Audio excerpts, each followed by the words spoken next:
moment. We are just now beginning. Sorry, everyone, if you are watching this in the future and recording and hearing me babble to myself. This is the classic first, 10, 15 minutes, whatever, where we let people in the lobby, as it were, before we begin properly. I'm just doing a little post on Blue Sky, letting people know, starting now. True story. And then I'm going to come back to the screen for the call and give you my full loving attention. Yes. So what is this babble? Yes. So it's just me on the screen for now, but don't worry, it's not going to be an hour or whatever of me just jabbering to the camera. We have a special musical guest, that we'll be introducing in about another 10 to 15 minutes after we've gotten some people in the door. And then we will have a short interview with her, and then we will have her performance, which I feel so special and lucky to have as part of our final live stream of the Double-Edged Sword Sorcery crowdfund. After that, author Daryl R.A. Keogh, one half of our duo for the book, will be joining us for kind of a loose hang, chat about the live stream, the campaign, chat about the book, chat about siege warfare, which is, his side of the thing centers on. And just kind of appreciate what we've achieved here, because just before this live stream began, I mean 5 minutes at most, we hit $10,000, and that's great. That's great. We are actually maybe gonna make our stretch goal for spray color edges. That's 10,600, which would have sounded crazy to me only a few hours ago. But we've had a lot of pledges come in today since 5 p.m. and it's only 7 p.m.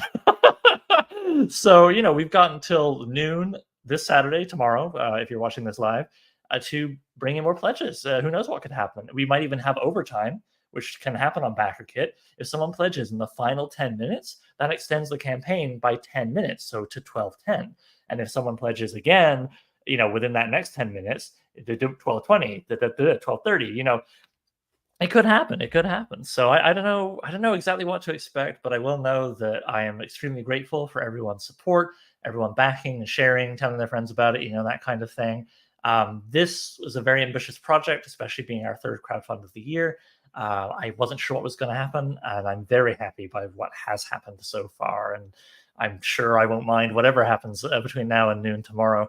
So yes, again, thank you all so much. This is wonderful. I see in the chat here, we've already got some people joining us. Hello, Mike. We've got Mike Palumbo here.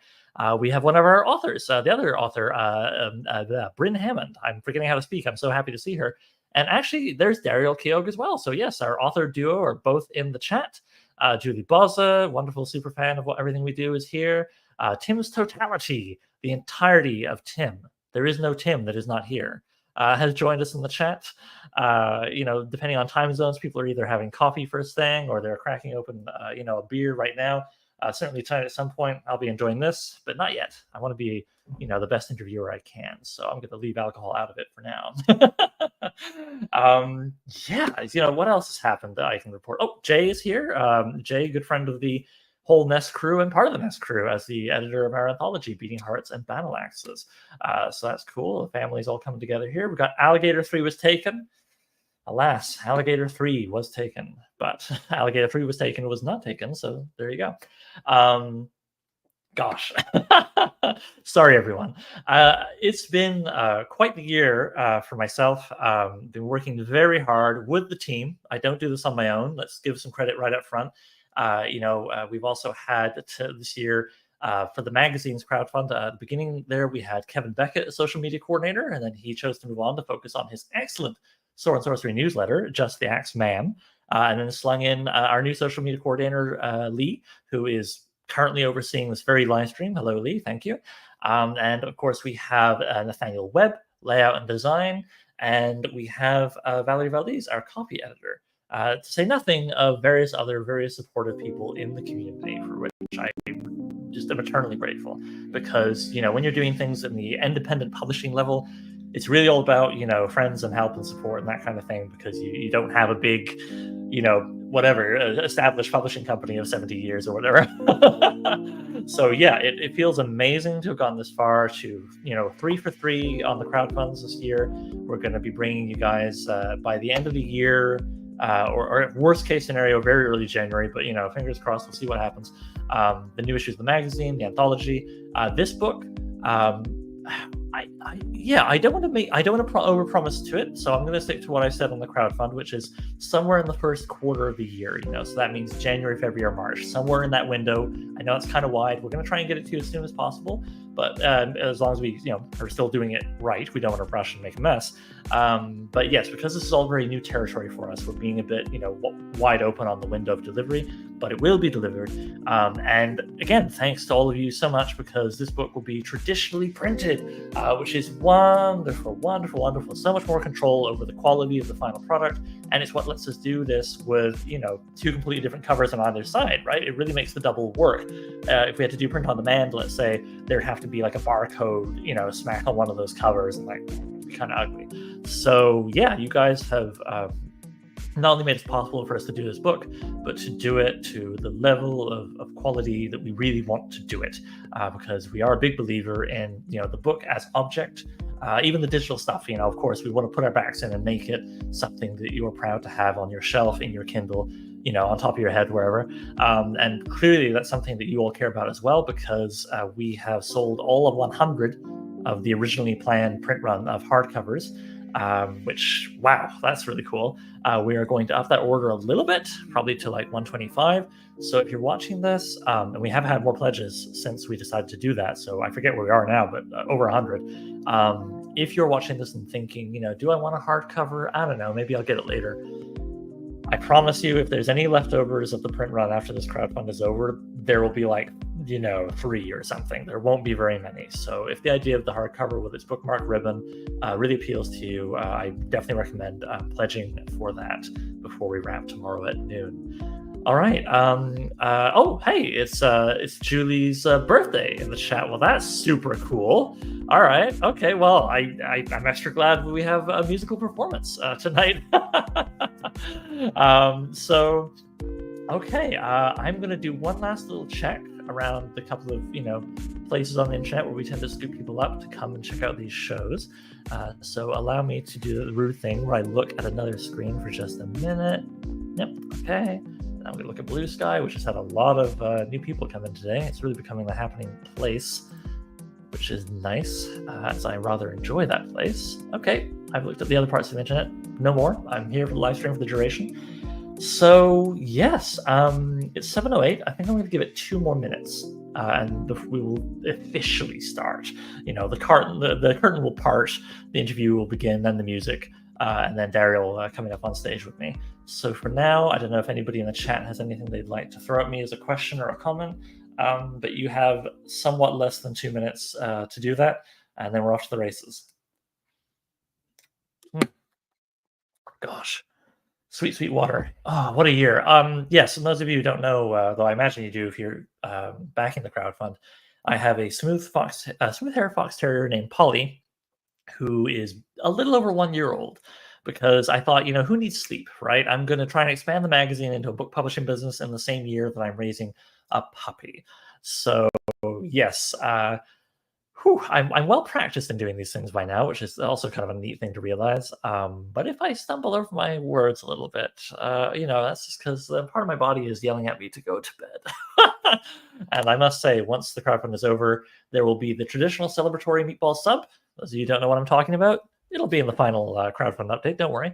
And and then I'm going to just fall asleep for 1,000 years. It's going to be great. I'll wake up just in time for next year with the magazine. Somebody else will make the books happen. Who knows how that'll work, but it'll work somehow, I'm sure. Yes, okay. I'm going to have one last peek at the crowdfund. Why not? Yep, $10,006 with 314 backers. It feels good.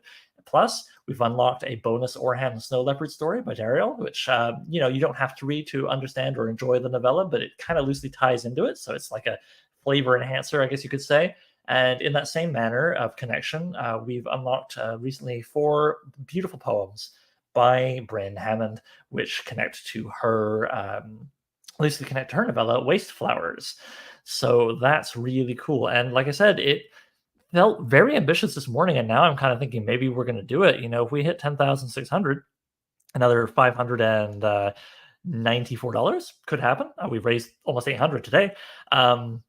Then we will get spray color edges, which is that beautiful, beautiful thing where the edges of the pages that aren't, the spine that you can't see, we're all painted a different color, and we're probably going to go with purple because I like the idea of combining sort of Bryn's dominant color of blue with Dariel's dominant color of red. So hey, red plus blue equals purple. But we might do a backer poll if we're feeling indecisive or just whatever. Oh, a good question from the chat. Oh, it's Matt. Hey, man. Yes, so story and poem. The story and the poem will be put together in a single digital only document that we're going to send to everybody, because if we put it in the book, then it would no longer be what we want it to be, which is crowdfund exclusive, right? All the other copies that get sold later would have it in there. So it wouldn't make sense to say it's a cool crowdfund exclusive, right? So yeah, it'll be a digital only format, single file, PDF and EPUB formats, that maybe Mobi as well, that we will send to 100% of our backers. If you're backing this project, you're getting that story, you're getting those poems as a digital format document, which if you really want to, you can print out at home, right? That's where the PDF comes in handy. So yes, that is the answer to that. We will never reprint it in our magazine or any other publications. The rights will, of course, eventually revert to the authors, who can then do with it as they will, but that's down the road. So we are at 7-Eleven. Open all night. Do we have any other questions or comments, folks? And please don't be shy before we perhaps decide to press onward and open the curtains and begin the evening's events kind of thing. Do. Happy birthday, Julie. Am I gonna sing happy birthday? I think the real birthday present would be for me not to sing. So we'll stick to that. Yeah. Okay. All right. Well, it looks like chat's ready. We have an audience here. We have people that would love to hear someone other than me speak at some point, I am sure. And so what I'm going to do is I'm going to switch over to private chat so that I can do something I need to do there. And I'm going to grab a little Word file with my interview questions. And Lee, when you're ready, if she's ready. Okay, pardon me. Fair enough. All right. So I practiced this a little bit with her beforehand. But I'm probably not going to do the perfect pronunciation, whatever. Not whatever, but do my best. Uuriintuya is not here yet. I told her she had 15 minutes to, go have a glass of water, check on the dog, that kind of thing. So, okay, when she gets here, we will bring her on. I got ahead of myself there. Pardon me. I'm just really excited. I'm really, really, really excited to have live music once again. We were fortunate enough, because of Lee, actually, to be able to have live music for the magazine crowdfund, which was Dungeon Synth. That was pretty fun.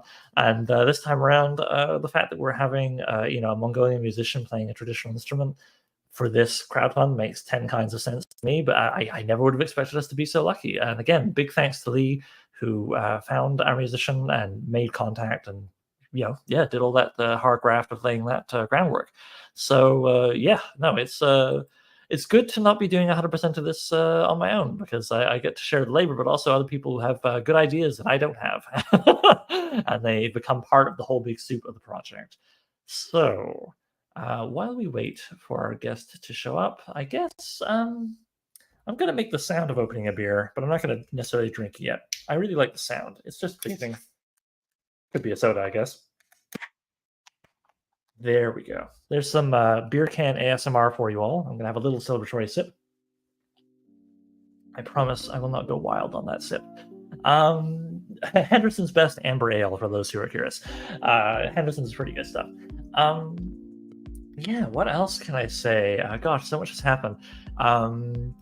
definitely have enjoyed creating new graphics as we've gone through all this. One of my little minor passions, graphic design is my passion, but I would like to think I do design better than that meme suggests.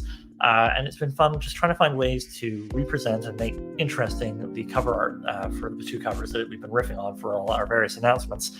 And it was fun using the paint splashes, but I'm especially delighted with today's googly eyes. I wanted, our characters to look kind of anxious, like, oh man, we've only got 24 hours left, and like looking up at the, the text. And I thought I could just have like, painted eyes or something, or they could be googly eyes. And you know what? Googly eyes do make everything better, in my opinion. All right. What else? Timaeus, you're a person who likes to say things. What have you got going on? What are you doing? Well, I guess we've got a minute. I may as well advertise what we're doing next, because this coming Wednesday, which is the 23rd, I want to say, yes, the 23rd, we will be having a live stream. It will be on YouTube, but it will not be part of a crowdfund. We do those when they're not crowdfunds. We like to try and do roughly once a month a short story panel discussion, right? Kind of like what we did for this live crowdfund, where we had a discussion of a short story by Bryn and a short story by Daryl, their respective characters from the novella, but stories that were told before in the magazine, New Age of Sword Sorcery. We will be having a classic story discussion led by Timaeus, not myself, on Wednesday. You can find that through our YouTube channel. Just look up New Age of Sword Sorcery. You can't miss us. And yeah, that'll be a panel discussion of a story by Lord Dunsany, arguably the one sword and sorcery story he ever did. Not really an SNS guy, but he's someone who came before most of the big SNS crowd, most of the Weird Tales crowd in general, Lovecraft and all that. But he was a huge influence on their prose, certainly H.P. Lovecraft and Clark Ashton Smith. But I believe Tolkien also quoted him as someone who influenced him. And just, yeah, he's a cool author. He's one of those guys that once you find out about him and you read some of his stuff, you kind of can see like, oh, that's how, all this stuff that came later that I liked, where it kind of came from, or at least in part. So yeah, Timaeus will be leading a wonderful discussion with a banging panel of 5 marvelous guests, which I would get into, but so let's keep this about tonight. I don't want to make Timaeus too full of himself. What am I saying? He's great. Why would I ask him to host the thing if he wasn't? Okay, how are we doing? Let's check.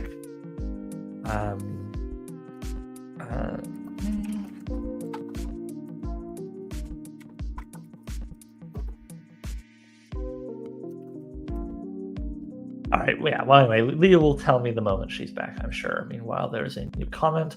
Too late. Yep, Timaeus's ego is already out of control. But you know what? That's okay. I feel like a lot of people that I meet in the world of writing and publishing, surprise, are maybe a bit introverted, a bit bookish, if you will, and there's nothing wrong with that. But it is kind of fun sometimes when you meet someone who's got like a big personality and they love books and they want to spread that enthusiasm, especially if they want to do it specifically through what I've heard referred to in the last year as the sacred genre, which I'm being very tongue-in-cheek when I use it. I love sword and sorcery, obviously, but sacred is quite the word to apply to it. So yes, so especially nice to run into someone who loves this stuff, the sacred genre, and wants to learn more about it and pass on to everybody else and so on, because that's how you keep the genre alive, right? You got to have readers telling other people they should be readers too. So it's a good thing. What else can I babble about here while we're waiting for our wonderful guest? Oh yeah, don't forget, there's some crowdfund exclusives I think people weren't aware of. I had someone who was already backing us ask me the other day. They said, will there be some kind of special bookmark? Well, folks, guess what? Yes. Our exclusives include, but are not limited to, a 2-sided bookmark. It'll be about 2 by 6 inches, and it has, without any of the text on it, of course, the art from each side of the cover, cropped in a way that makes sense for a bookmark. I think we did a good job, though. Got all the main characters on either side. It looks pretty dramatic. So there's that. If you backed us in the first 48 hours, or you put it on as an add-on, there will be a book plate with signatures from both our authors. So that's pretty cool. Again, a crowdfund exclusive, obviously. We're not doing that later. And people who returned or chose to pay to bring in as an add-on later, if they were not a return backer, someone who supported us in one of our past campaigns, can get 2 unique stickers that are like the battle axe logo of New Age of Sword and Sorcery, But you know, you can see on our live stream in the top corner there, right? That logo that's split down the middle. It's like each sticker is that logo if it was 100% one of those halves. So there's like the Dariel sticker with the red fire, and there's the Bryn sticker with the blue, you know, purple, lovely starscape. And you can put those in the book if you want, or you can put them on the end of your nose, whatever makes you happy. Yeah, so those are a few of the other exclusives that are happening that, you know, maybe if you haven't scrolled that far down, you haven't noticed.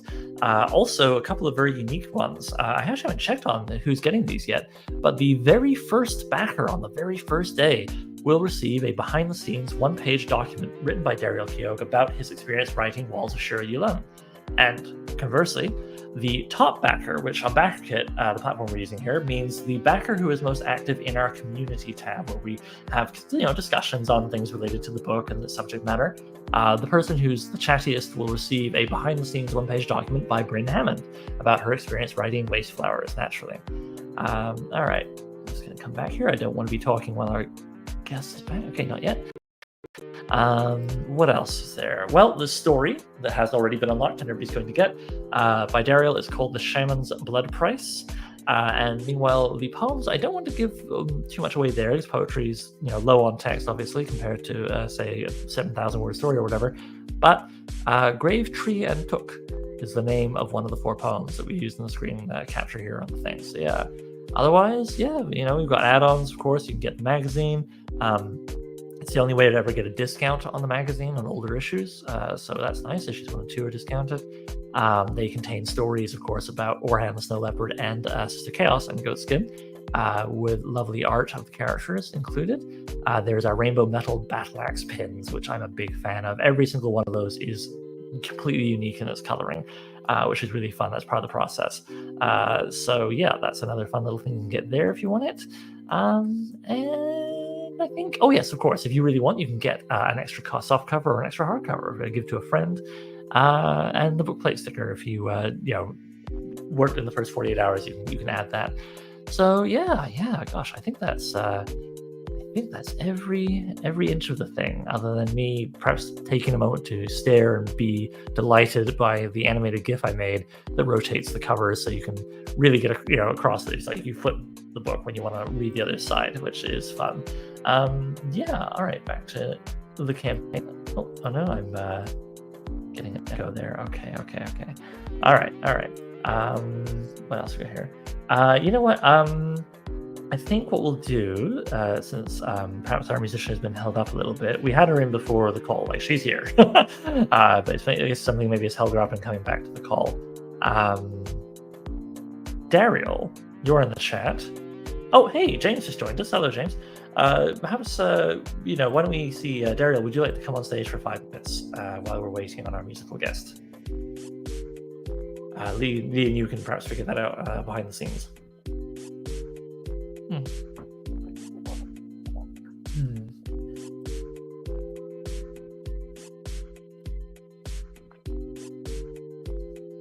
Brilliant. Okay, yeah, Dariel is game, which is very kind of him because it is early down in the Philippines. It is approximately 12 hours behind, so I guess that means it's 7:23 a.m. And in fact, I want to give Dariel a real shout out here because he's done a lot of live recorded interviews as part of promoting this thing. And I mean, both our authors have done lots of press, and I'm greatly appreciative. But yeah, Dariel's had to be sort of camera ready and, have his face on, so to speak, pretty early several times. So, thanks for that.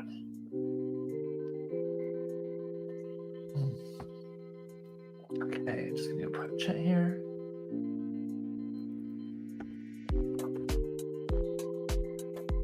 Okay, in that case, what I'm going to do is I'm going to grab a link. And Dariel, you're watching this, so you can just hear me. I'm going to throw this over to you in the Discord. All right, man, I just DM'd you. If you follow that link, that should take you to the green room, and then we can move you from there to being on stage. Huh.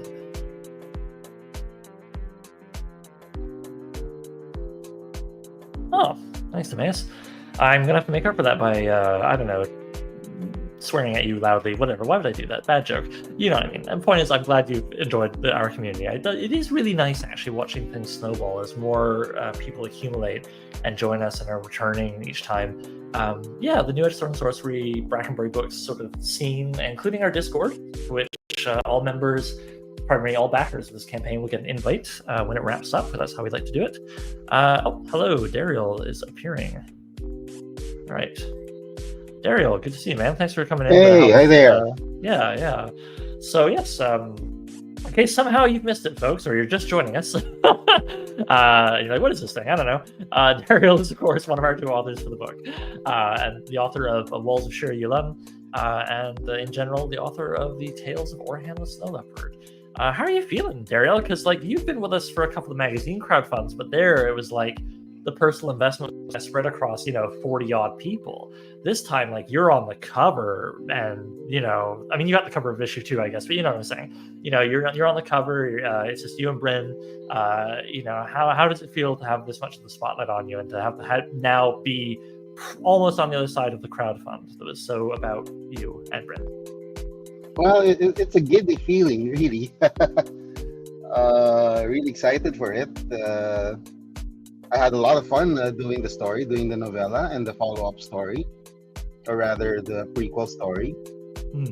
So yeah, it feels like hey, maybe everything's finally coming together. Yeah, and I mean, I don't mind. I'll admit it. There were points during the crowdfund where until you hit 100%, and I would say really 101, whether it's the first day, maybe not the first day, but definitely if you don't fund in the first couple of days, which you don't always do, you get nervous. You go, oh, is it going to happen? Is it going to happen? And about a week ago, we were really at the heart of what a lot of crowdfunding people call the long cold middle, because generally speaking, there's a lot of excitement in the first 5 days, and then the last 3 days, and that in between, it can, we worked hard, we promoted, you did those interviews with Bryn, and that really helped. But by the third week, I remember we were kind of hovering around 80% for a few days, and just kind of being like, oh no, what's going to happen? But then, poof, the long cold middle thawed. A couple people made some lovely pledges, and it's been sort of a steady stream, up and down, but constantly coming in since last Saturday. So, and today, I mean, I don't know about you, I'm stunned that we're over 10,000. I know. It's amazing. I hoped, obviously, but when I set our stretch goals, I always hope that we get all of them and that we raise $1 billion. But once it's actually happening, you start going like, okay, you kind of strategize, and it's kind of like fantasy football or something. You're trying to figure out where it's going to land. And I'll be honest, this morning, I did not think we were going to go north of $10,000. So it feels amazing to have done that, and to have unlocked your story, to have had over 300 backers to unlock the poems. This is cool, and we're gonna print copies of this book, and we're gonna get it out to the world, and people are gonna be flipping it back and forth. It's exciting. Yeah. And I feel great. I hope you do too, and I hope Bryn, you do as well in the chat there, because it's very validating. I mean, obviously it's fun for me. I'm the publisher, but this is people wanting what you've got, and I think that's very cool. James wants to know how fabulous you look. How you look so fabulous at 7:30. You look pretty sharp though, actually. Cold brew coffee, Mount Apple cold brew coffee. There you go. Yeah. Does anybody have any questions in the chat for Daryl? We're going to do a bit of that later. Okay. Oh, sorry, I'm just getting a question privately.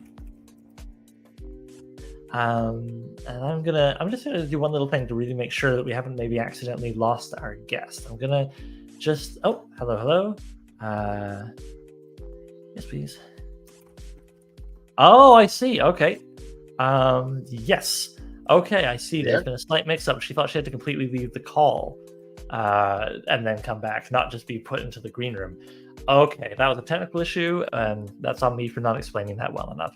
All right, Daryl, I love you, but get out of here. We'll talk to you after the music. Okay. All right. Whoops. Okay, that's on me, everybody. Pardon me, but it's going to come together now. I'm going to grab the invite code again. Daryl's got it for later, so that's good. Pardon me, folks. That was silly of me. As I mentioned earlier, puppy, etc. Right? So, but here it is. Is in.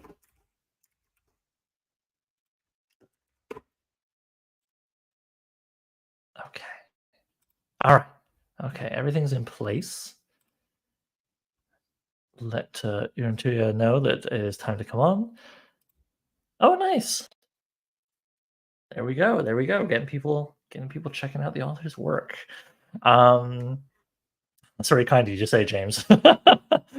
Oh yeah. No, for me it's you know, I mean, I let Lee do the hard graft of the tech stuff, but for me it's being a bonehead and forgetting to explain something that I should have explained. So here we are.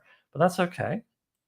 Our, like I say, our musical guest has the link once more and has been emailed to let her know the time is now. So as soon as she sees that, we should have her. What else is there? Okay. All right.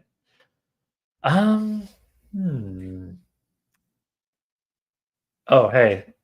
While we're waiting a minute or two here, you want to see how wild the work is as an independent publisher?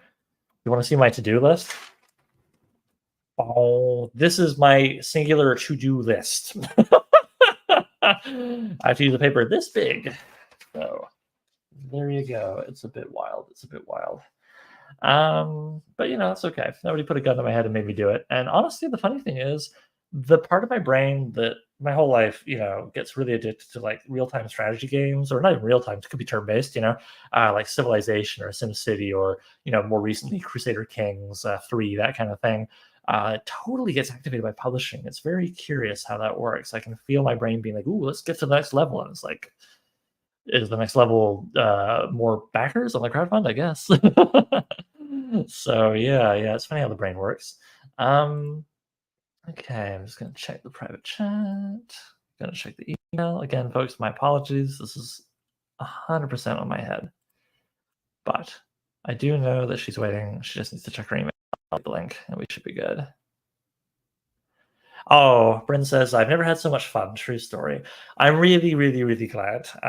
Yeah, no, I mean, again, both our authors work very hard, and it's been fun getting to know their style and so on and so forth. Oh, hello. All right. Our guest is on the way in. Oh, I see. Okay, yes. And there's been a fun outfit change. So that, okay. All right. Well, that's very kind of them. All right. Lee, whenever our guest is ready, please put her on stage with me here. Hello. Hi. Oh, all right. There we go. Pardon me. I should have been quicker on letting you know it was time to join us. But I see there's been a fun costume change. Thank you very much for that. My pleasure. Yes. So everyone, this is Uuriintuya, and she is joining us from Montreal, Canada, while I'm over in Toronto. 2 of the 3 big cities in the country. If we had someone from Vancouver, we'd be done. And yes, I'm going to let her tell you about herself because she knows that better than I do for sure. So we're going, as I said, we're going to do a little interview. And I think the first thing we should ask, I'm going to copy paste this in the chat to make life easier. There we go. What is your musical background? Hi. The first,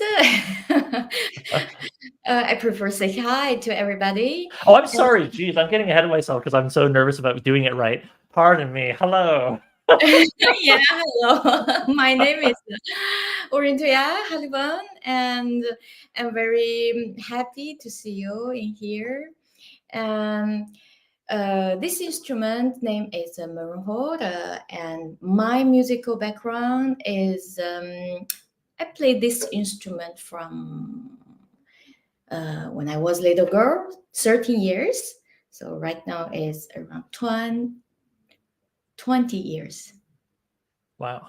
Yeah, 20 years, around 20 years. So right now I'm living in Montreal for professional play this instrument in Canada. Do you play often with others in large groups or more solo? Yeah, of course. Okay. Well, I don't know if this is. Well, here's my next question. Sorry, I'm so excited to have you here. I'm losing my brain cells. Yes. Maybe it's my English is not good. So, okay. We'll find our way through here. So yes, could you tell us a little bit about your instrument and where it's from? Okay. What is Merhode? Okay. This instrument from as you know, this instrument from Mongolian, it's very special. In Mongolian music, we have a lot of instruments, but this instrument is very special because this about horse. We are nomadic, so horse not just a animal for us. It's like uh, more friend, more family member, like that. So we create this instrument and we played it. And for our music, 19% music about horse. So it's very special. I think it's very special, different to other country, other culture. Okay. And I think that also answers my next question, which is sort of what is the importance of the instrument in Mongolian culture? But it sounds like we've got that. So I'll skip to my next one, which is, there's the history of it and the importance of it in the culture.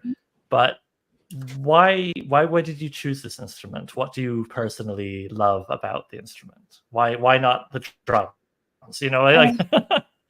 Yeah. Because first I'm grow up in the I don't know how to say that on anglais, and very vast prairie.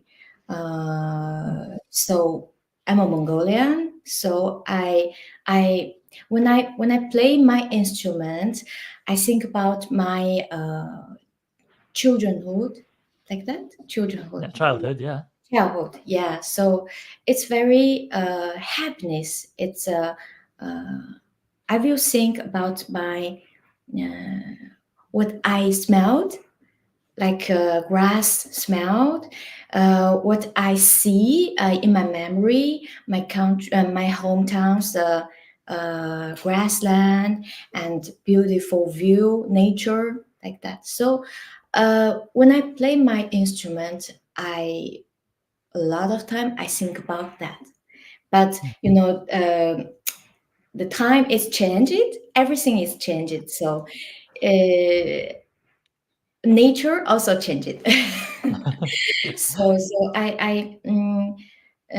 this is very easy to connect to my memory. So I like play my instrument and take my to that's dreamed. Right. No, that's very lovely. Yeah, the personal connection feels very strong, Yeah. and it must be nice to have something that can connect you to your memories Yeah. that way and make you feel maybe like you're home. Actually, Lee has asked a question, so I'll read that for our audience. He's suggesting that we ask, if the Morinkur is played using pre-composed pieces or by improvisation. So do you have like sheet music that you work from, or is it all in upstairs, or how do you approach the musical notation? Just a moment. Sure. Sorry, I know this is a surprise question. Sorry, have a read of it in the chat there. Okay. I placed both. Okay. Because I graduated major, like how to say, professional music college. It's university. I learned this instrument from 13 to 21. between a lot of years from different teacher, learn traditional music, how to play this one, how to play that one, a lot of piece of music. And after when I start my work, I work in the it's ensemble, like big group. Uh, and after when I exploring my music, I can do different style like jazz or more modern. Oh, that's cool. Yeah. So. Okay. Well, before we get into the music, there's one more question, Mhm, which I'll put in the chat as well. But I remember when Lee told me when we first made contact with you, mhm. you were excited that we were doing a fantasy book rooted in Mongolian myth and history and legend. I'm Mhm. wondering if you wanted a fantasy story based in Mongolian myth or legend, what Yeah. would you use as inspiration? Is there any particular thing that you would love to see or just gets you excited? Yeah, because in my life, 100% of music. So I'm very interested. My instruments legends, because they have it have legends. Name Oh, of uh, the horse of Suche. You will search it. You will search it. These legends.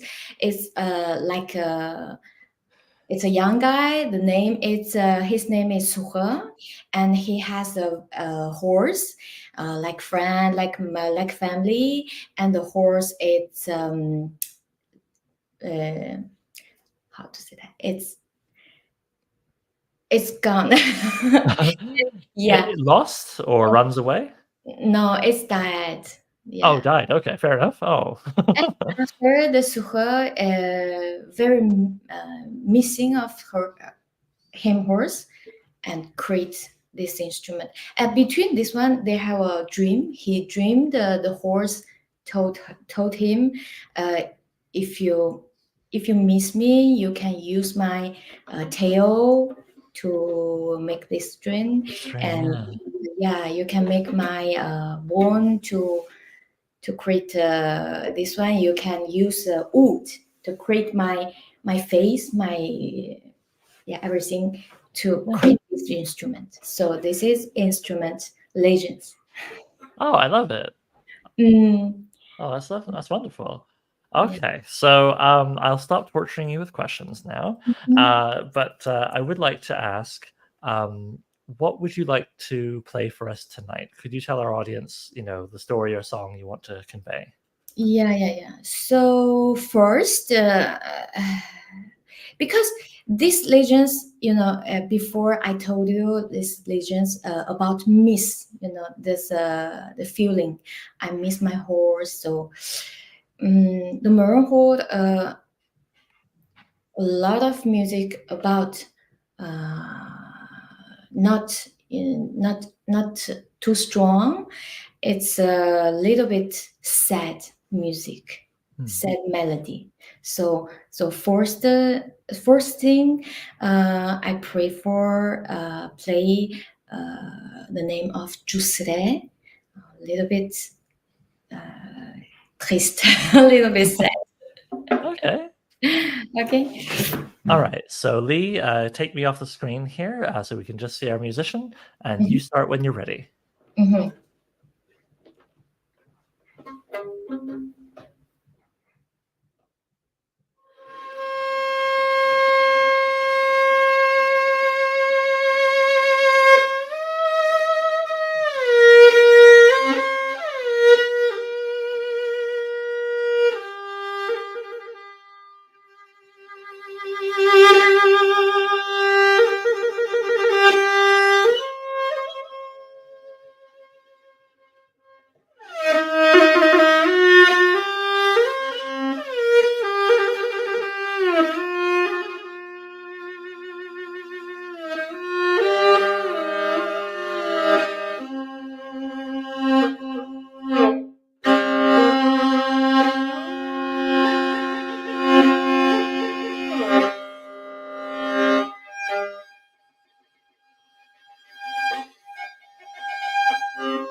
Sorry, I wanted to make sure that you didn't hear my dog in the background or something, so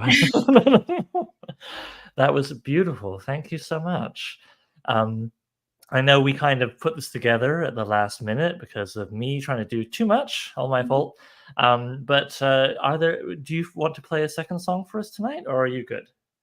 Yeah, I they have a second song. Okay.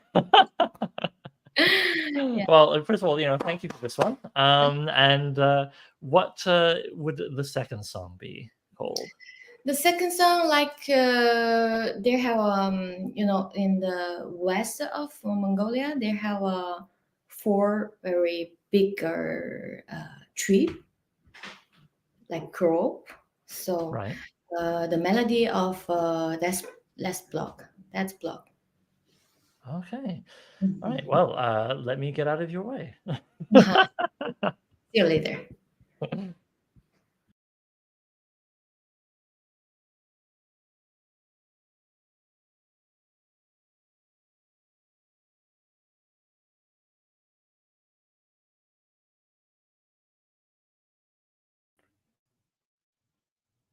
Uh-oh. I think we've lost our guest. Technical errors. Ag. Oh. Okay.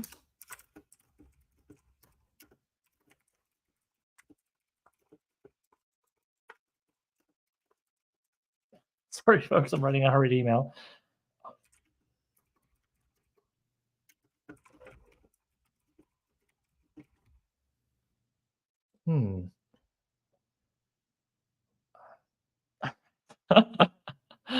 Oh goodness. Okay, so I've sent a very quick email. I thought we were. I think maybe I didn't make myself very clear. I was saying I was going to get out of the way so we could focus on her playing, but I think maybe I made it sound like I was saying goodnight to her. Shoot. Well, We'll figure this out. Shoot. Oh, well, warts and all tonight, folks. Again, my fault. Sorry. Okay. Will. Maybe what we'll do, we'll give it a minute and see. Oh gosh, I hope she comes back. I hope she sees my email. It's sort of funny. We had a little visitor in the background at one point. I wonder if that's someone that she needs to go check on. But even if that was all we got, I feel very lucky. That was a beautiful song. Oh no! Oh no! All right. Well, I have emailed her. If she sees my message, we will immediately make room for her on stage and have that second song. And definitely when oh, hello, yes, hurrah, okay. I'm so sorry. I was saying I wasn't saying goodnight. I was saying I was going to go off stage so that you could play without me being noisy and in the way. No, please stay, Okay. Pardon me. Okay, now I'm going to go quiet, but you stay and please play us that song. I can't wait to hear it. Okay, no problem. Thank you. Okay, Lee, you can shuffle me off. Okay, I will change another instrument, also Marinho, but it's from Mongolian country. So.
Merci beaucoup.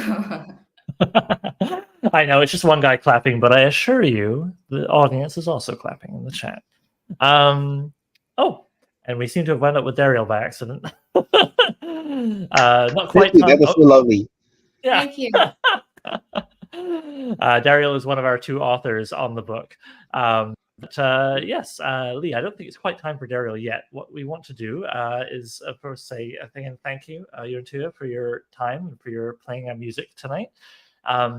Unless you would like to play a third song, I think that's it. If you want to. Probably time to go. But this was really, really lovely. Thank you so much for making time for us this evening. And I have very little doubt that everyone who heard your music would love to hear more. Where is the best place online for them to find more of your music? Actually, I create my channel on the YouTube. You will find Uuriintuya Khalivan. It's my name, and you'll find it. Yeah, there. Okay. What we'll do to make sure is we will put the link to your YouTube channel in the description for this video. And folks, I will also put it in, we're going to do a big update to everyone who's getting the book when our crowdfund is over. And we will say, hey, you should go to this YouTube channel, listen to this music. Yeah, it's okay. Thank you so much. Of course, least we can do. All right, well, I guess now it's good night. Again, thank you so much. It was lovely to meet you and to get to hear your music live like this. Thank you again. Thank you again. My pleasure. Thank you, guys. Bye. Good night. All right, now let's get Daryl up here. Let's get that salty dog. All right, hey, Daryl. Hey. Oh, that was beautiful. Yeah. I mean, I of course, listened to some of her music on her YouTube channel. which before I forget, you know what I'm going to do right now? Or actually, Lee, if you don't mind, sorry, I should remember to play host. Lee, if you don't mind, could you put it in the chat just for the moment? But yes, as I say, folks, if you're hearing this later in the recording, look at the video description. It'll be there. I can't miss it. It's going to be the only link I think we'll put in there, other than perhaps I think she has a public-facing Facebook account as well. So maybe we'll put that in too. But yes, look in the video description for this YouTube recording for the link to find more of her music. All right, and there it is in the chat as well for those of you who are with us live. I was as you can tell a little nervous. I know I talked way too fast for people who speak English as a first language, so I was very careful to slow down. I hope it worked out okay. But we managed to get through there. We got some lovely answers from her, and yeah, 2 beautiful songs. So that was great. How are you doing, Daryl? How did you enjoy the concert there early in the morning? Oh, that was fantastic. I wish I could have live streamed what was going through my head, because I was seeing all the images of the step. Oh, wonderful. Of course, yes. I mean, you're more familiar with that stuff than myself. And, who knows? Maybe this will inspire a new Orhan tale. Who knows? I love the idea of being made from the horse's body, the beloved horse. Yeah, okay. So, yeah, I mean, we talked a little bit, I guess, a minute ago when I was being a buffoon and we were having technical issues. But, yeah, I gather you're feeling good about the crowdfund, which is great. I'm going to go take a peek at it now. Why not? Yep, still doing good. Over 10,000. Good grief. Yeah, and folks, we still have, it's 8 p.m. right now, Eastern Standard Time. We have until noon tomorrow, maybe a smidge over it if overtime happens, to get another $600, which could totally happen. We got 800 today. So, yeah. Dario. Dario. Is it not true that you are already working on an outline for another Orhan novella? I'm putting together the premises, basically like a cook getting all their spices and ingredients together. And yep, I'll be stirring up the broth soon. Now, of course, we don't want any spoilers. It's way too early. Don't worry. I'm not pressing you for that. But I wonder, we in our interview that we did as the very first live stream, you've been at the beginning and the end here of the campaign. We talked a bit about outlining versus pantsing and how you felt your method, leans on pantsing, but then the more you spoke, kind of, it sounds like a hybrid of the two. Would you say, going from what you've done for the first novella, The Walls of Shira Yulan, would you say there's anything you've taken from that process that's like changed, and then you're going to go into this novella and go, okay, well, I learned that lesson on Walls of Shira Yulan. I'm going to do this different. Was there anything like that? Yes, that for something of novella length, I need to plan more. I need to dig into my plans more. At the same time, I always have to be ready for changes suggested by the characters themselves. So, like I said, when you bring in Michelle Yeoh as a guest star. Yes. For those who maybe missed our first live stream, Daryl shared with us that she's more than the love interest, but for quick reference, the love interest in Walls of Shira Yulan, Daryl was imagining her as being played by, Michelle Yeoh. And as we discussed, you don't have Michelle Yeoh just sitting on the sidelines. She is a very active character. So, yeah, I feel like, I'm more confident now about listening to my characters. And that more often than not, what comes from my gut when I'm writing is what I should follow, because sometimes I think, okay, wait, this went off the rails, this went off the plans, but actually this is what the character would really do. So it's actually more real if I follow what the character wants. Yeah, it's funny, because it can, I'm not saying it is here, but it can sound kind of wishy-washy. Sometimes we've all read author interviews where the author goes, oh, I don't know, the character just told me what to do, and you're like, really? But I know what you mean. And I think what you're describing is, to me, it's not that, there's a magical little fairy telling you what to do, or it's that, you've gotten to know your characters so well that you can get in their head well enough that it feels intuitive, and your subconscious maybe can make suggestions to you, or you just kind of, you just like it almost becomes like determining what your character does next is almost more like a reflex, and that reflex maybe suggests something to you, that's not like in the grand blueprint of the outline. I wish I got that feeling more. I remain a real architect of an outliner, but God, I do love it when I get that, writing the actual prose, right? And I think that's part of the fun, is that, there's certain things that just can't happen in outlining. I find in outlining, I don't get that feeling. It has to be writing the words on the page to feel like the character's saying, hey man, go this way. Do you find that? Yeah, definitely. It's a matter really of being able to internalize the character enough, and sometimes that actually requires taking a wrong turn or two before things start to kick in, and you realize, oh wait, this is what the character would really be doing. This is what the character would really be thinking and feeling. And so, once you have that, and once it is fully internalized, like I said, then you can write from the gut. And for me, writing from the gut, after all, sword and sorcery is such a visceral genre. So yeah, it's better to be able to write from the gut, and that's what all the preparation is for. Yeah, that's the foundation. Yeah, and I think writing from the gut has served you well. Obviously, you've got a hearty body of excellent Orhan tales and other stories, of course. I'm just focused But I on have a Orhan rather because of the expanding other. gut. Yes. Well, if the gut gets too big, does it get too loud? Can you ignore it? I must say, one thing that you mentioned that really resonates with me is, I've probably mentioned before, most of my writing was in screenplays before, and I found once I got experienced enough with screenplays, if my character, like you were saying, takes the wrong turn, I was very comfortable with experience in going, oh, that didn't work, and deleting like 5 pages. With prose, I'm getting there, but I'm still kind of precious. So if I write something that's not working, but it's like, oh man, that was 2 pages. It took me an hour. What if I just change one word? I find I'm reluctant to delete big sections of text because it just feels like, that was a whole afternoon. I can't delete that afternoon. Yep. when, I've when, been there when did you also. when did you get comfortable? Because I'm assuming, maybe I'm wrong, maybe you're still wrestling with it like me, but when did you get comfortable with having to delete big wrong turns, like 10 pages or something ridiculous? I've deleted entire scenes. I have rewritten entire scenes, of up to about 1,500, 2,000 words worth. And That's not when did I nothing. get comfortable with it? Let me think.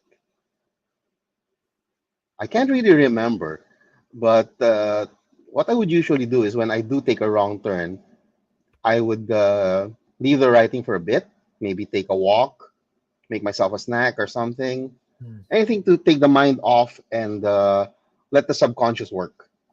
Yeah. Basically, I found that these are the times when you have to turn the conscious mind off and turn the subconscious mind up and listen to it. Maybe And usually the answers are there. Yeah. Yeah, no, you're absolutely right. Again, it's one of those things that we all hear in author interviews, and when we're younger and less experienced, maybe we get frustrated. We think, oh, that's silly. And then you find out it's not silly at all. It happens over and over again. Maybe I've said this on another live stream before, but I've often felt I could get rich if I could invent a pill that a writer could take that would immediately make you feel like you haven't looked at your manuscript in a week. just immediately get that subconscious working on it for 6 or 7 nights, just turning it over while you're sleeping, or going for a walk, or thinking about something else. I find it very hard sometimes when I'm really deep in a story, and then it's like, okay, time for dinner, or, oh, hey, we're going out to a movie with friends or whatever. And I'm sitting there watching literally another story on a screen, maybe, and just thinking like, geez, I got to do that with that character. I got to, I sometimes find it very hard to turn that off so that the subconscious can do its work. Do you find that, or you find it's relatively, you've got good practice at disengaging from thinking about No, it? I actually do tune out from any other media while I'm writing. Oh, okay. Yeah, the only thing I can stand when writing is instrumental music. I don't want to Really? be reading any books because that might influence me, especially if the book is of a different tone than what I want to write. Hmm. No, Tone that's especially matters a lot.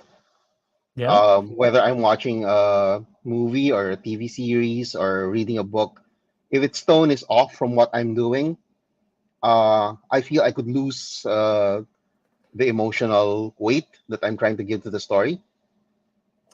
Well, So that's I really want to interesting. focus. Well, that's interesting because, like, especially the instrumental music, right? No lyrics, which could be telling a Yep, no story or lyrics. conveying a mood. Yeah, I find tone is not a problem for me.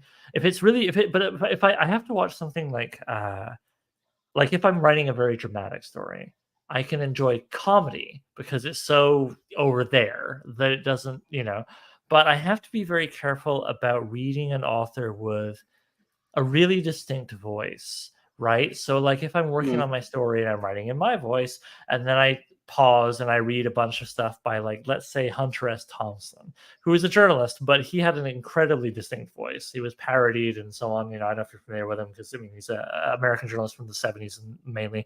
Um, I come back to my manuscript, and all of a sudden, my character is talking like Hunter S. Thompson. mm, So that's where I find I have to be careful. mm. But yeah. By the way, folks in the chat, I just want to stress if you have any questions for Daryl or me or God, I'll try and answer the ones for God. But yes, if you have any questions for either of us, please shoot in the chat. And actually, Daryl, I'm wondering, man. I'll put you on the spot here, and we'll take you right off the spot if you don't like it. All Um, right. do you and I chat a little bit sometimes in direct messages and stuff about publishing things. Do you have any questions for me as the guy who's sort of overseeing the crowdfund and like publishing the book and all that stuff? Is there anything that you've been kind of like, oh man, what the hell is Oliver doing? No, gosh, actually, I have a lot, but they're not on my mind right now.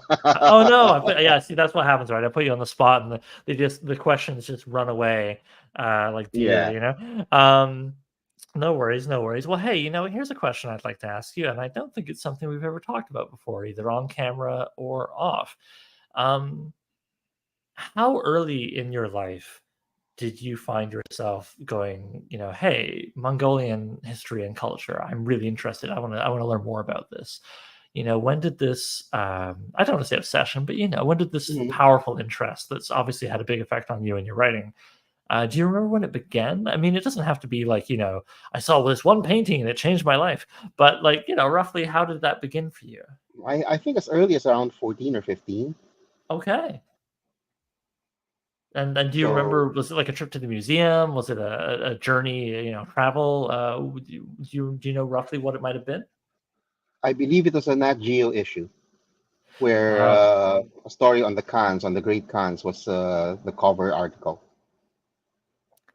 love it. Yeah, no, it's funny how like I mean, why not, right? Books can be transformative. Here I am, a publisher, saying that's kind of corny, Mhm. but what's funny is okay. No wrong answer. I'm just curious. Have you ever found that copy of that Nat Geo issue since you were, a teenager? Have you seen it? Do you I remember used what? to have it. I Yeah. used to collect Nat Geo back issues like anything, Okay. but my mildew allergies caught up with me and a big flood. So there went my collection. Oh, I'm I sorry had you to lost your donate everything collection. else that survived. So alas.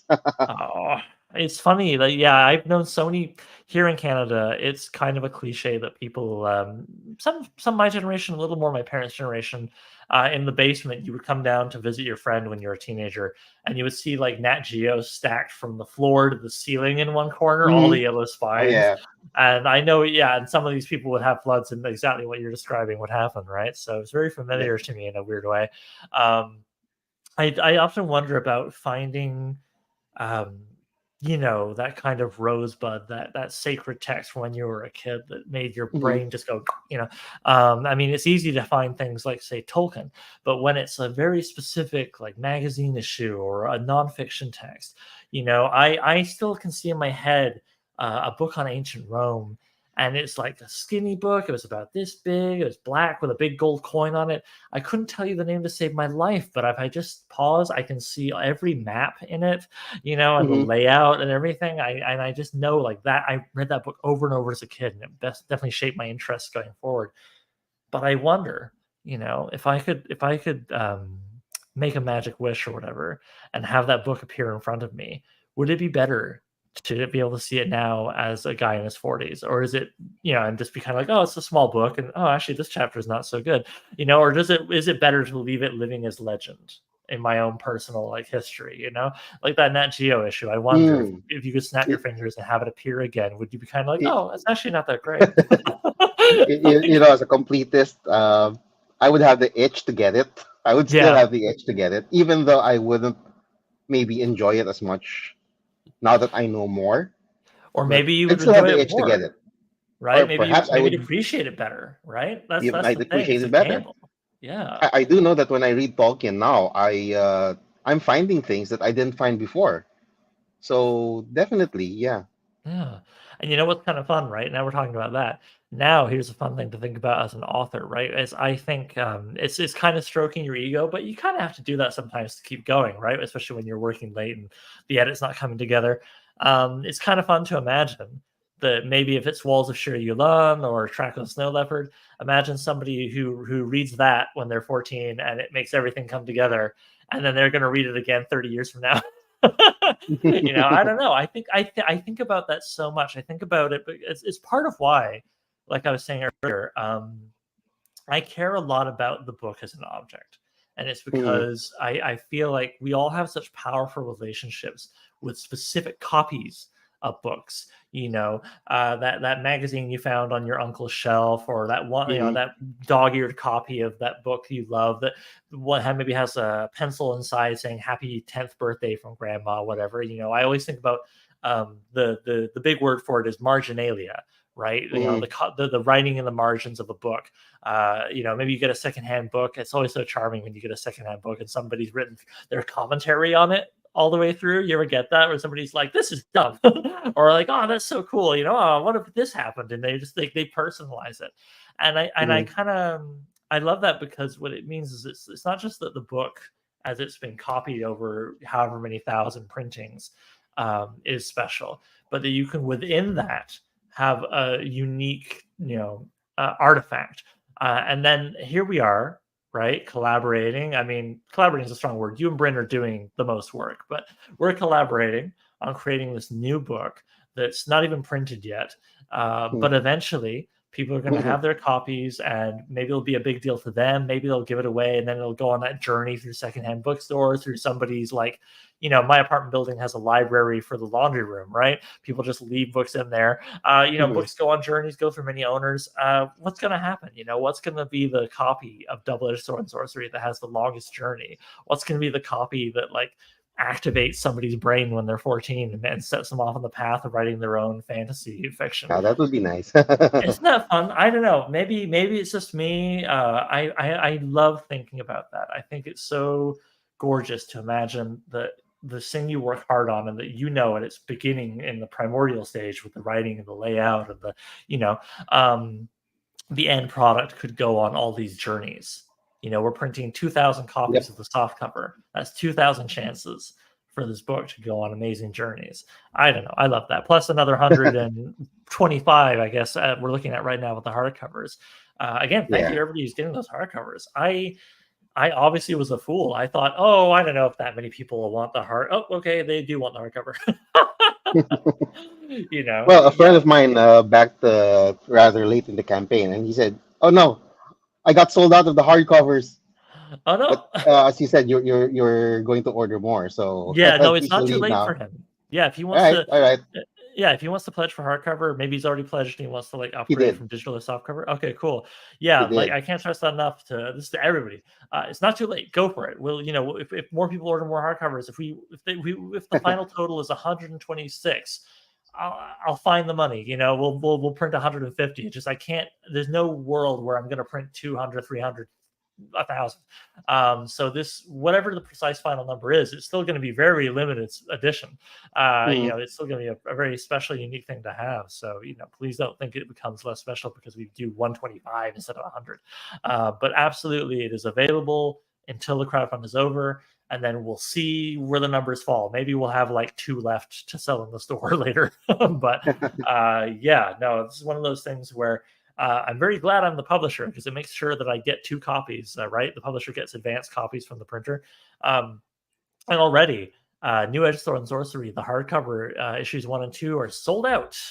And there's honestly never, it's very unlikely there will ever be a reprint, and if it happens, it would be years from now, probably a bit different.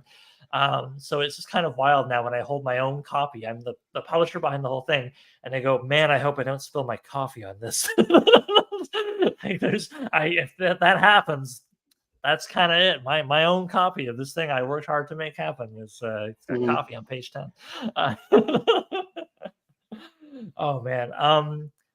I feel like I have talked, Daryl, for 1,000 years. We've had 3 crowdfunds. We've had so many live streams, so many promotional interviews. I mean, you've done so many yourself just for this one, It's 8:20. I'm feeling pretty good here. Oh, I love this comment from Bryn Lee. When you have a sec, could you throw out Bryn's comment from the chat here? 2,000 goats can stride into the world. Who knows where those journeys might go? What a fun way to put it. See? Oh, yeah. Bryn's a writer, folks. One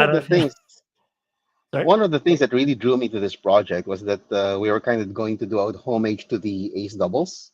Yes. Right? And those being an artifact from my childhood, from my early days of becoming F and SF fan, it was really a nice tribute to where we'd come from. And like I said, where we're going. A lot of the books that I acquired actually from American servicemen who were serving in Clark Air Base. And so, yeah, these books had gone around the world, being taken along by these guys, who suddenly found themselves being reassigned and not able to take their stuff with them.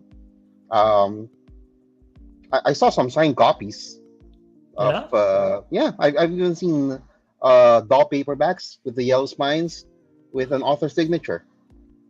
Oh.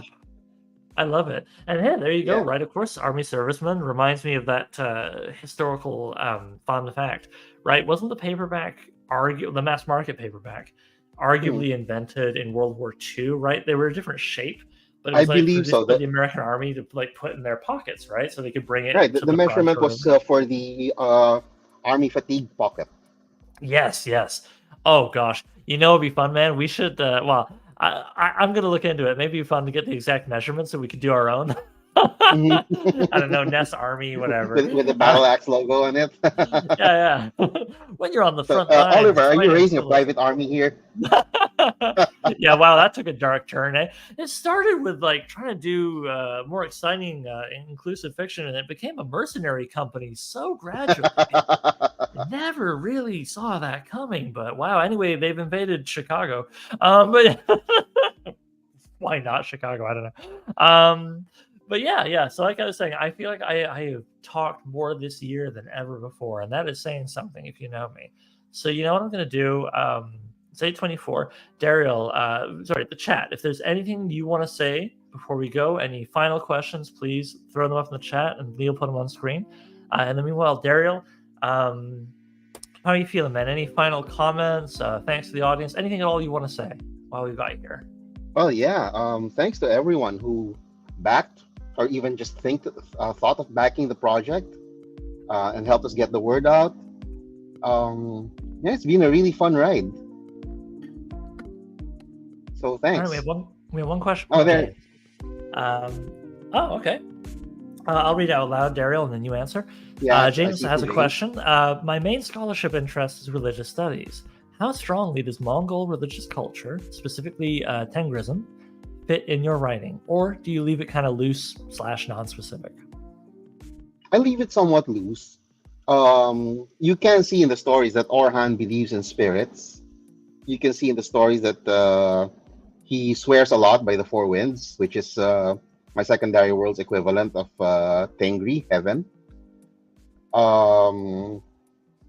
and other stuff. One thing I'd like to say that sword and sorcery characters, since I write sword and sorcery characters and stories based on a historical background or based on a historical foundation, is that you will find they tend to be quite religious actually. Okay, it's not a question for them if God exists or not, or if the gods exist or not. It's yes, they do, and you better suit your actions to what they say, or how territorial these spirits are. Oh, that's one thing in common that it seems Mongolian beliefs and indigenous beliefs from where I come from agree in that spirits can be territorial. They can be ambivalent. They can be very generous when pleased. They can be really terrible when pissed. Okay, so things like that. Uh, but I've also created some mythologies for this secondary world that are not present in history. Like in one of my stories, the unholiness of Zogurthang, I took an element from Tibetan history. There have been monasteries there that kind of went rogue in a way. And I thought of, okay, what if this was taken to the extreme? And there you go. That's the foundation of the story. Is that story? I can't remember. Is that in Swords of the Four Winds, or is that in Track of the It's Snow in Leopard? Swords of the Four Winds. All right, available on Amazon, folks. Okay, cool. Any final questions, comments? Oh, yes. Brent Hammond says Elvis Costello, Oliver's Army is a great song. I should listen to that. I must admit, I don't know if this is only child syndrome out of control, but I do get kind of a kick out of hearing songs that have my name in them. I think it's because it's a very uncommon name in Canada. If I was in England, it wouldn't be a big deal. Here, I've known two other Olivers my whole life. And with my favorite singer in the world being Bjork, I was delighted when I learned when she was 11, she did like a solo album kind of thing of Icelandic songs. And one of them is called Oliver. So when you're a super fan, it's pretty cool to find that kind of thing out. All right. Well, when I hear Oliver, I think of a chimney sweep. A certain dancing chimney sweep. All right, tiny story before we go. I know I'm trying to wrap up, but man, you just reminded me. Growing up, I was a little kid in the 80s and then, early 90s. It blew my mind. I think the 1960s film of Oliver must have been on the CBC, the Canadian Broadcasting Channel, for those who don't know. It must have been, yes, more please. I must have, it doesn't actually bother me, but just, I remember being a little kid and one day I came to school and all of a sudden it was like every other kid, we're talking like 6, 7, 8-year-olds, knew, Oliver, never before has a boy wanted more. They were all singing songs from the musical, and I was like, what is happening? Because I guess I didn't see it. It was very surreal, and oh my god, I still remember it well. Food, glorious food, exactly. I always thought Fagin was kind of a neat character. I want to know more about him. Anyway, maybe we'll have to do a Sword and Sorcery Oliver adaptation, whatever the hell that would be. All right. I can feel myself fading. I need to go collapse with my puppy, Polly. So I'm just going to say one last time, quick round the houses here. Thank you so much to Lee for producing and for being our social media coordinator and organizing all those posts. I could never do that myself on top of everything else. Thank you to Nathaniel Webb for doing layout and design and making our books look beautiful inside and out. Thank you to Valerie Vadiz for doing our copy editing and helping catch things that my silly ass misses. And of course, big thanks to Daryl and to Bryn for blessing us with your writing, for the work you put in promoting this book and getting it out there, and just for, being cool people that I've had the good fortune to get to know over the last 2 years. I've really enjoyed it, and I look forward to us working together on future stuff, including, I hope you guys didn't miss the connection there, the novellas in this book are essentially volume 1 each in series. Now, the series will be episodic. If you buy book 2 and then read 1 later, that's fine. That's the whole plan, right? Is to keep it easy breezy with our novella series we're kicking off. But the plan next year is absolutely to have a volume 2 with Orhan, a volume 2 with Ghostskin, and volume 1 you know, we'll see how many we have and for how many characters with how many authors. We're still figuring that out, but you know, one or more. So again, thank you so much to everyone who has shared and backed this project, because not only have you helped make this project happen, but you put us in a great place to do more exciting Sword and Sorcery novellas with more authors and more with these exciting authors. So it's just like, yeah, you know, we still have several months of the year left, and during those months, we're going to be working hard to get you guys the magazine issues, Beating Hearts anthology, and of course this book, Double-Edged Sword and Sorcery. But in publishing, you always think very far ahead, and now 2025, because of this, looks a lot more exciting to me, and I can't wait to tuck into everything we're going to do then as well. So, with all that said, good night, everybody. And oh, hang on, don't forget, there's still time. You've got until noon Saturday to pledge and back and share and all that good stuff. We are less than $600 away from spray color edges, man. It could happen. So yeah, do consider if you haven't already. All right, thanks, Dariel, and thanks, Lee, and thank you to our musician who's already left, Uuriintuya. Good night, everybody.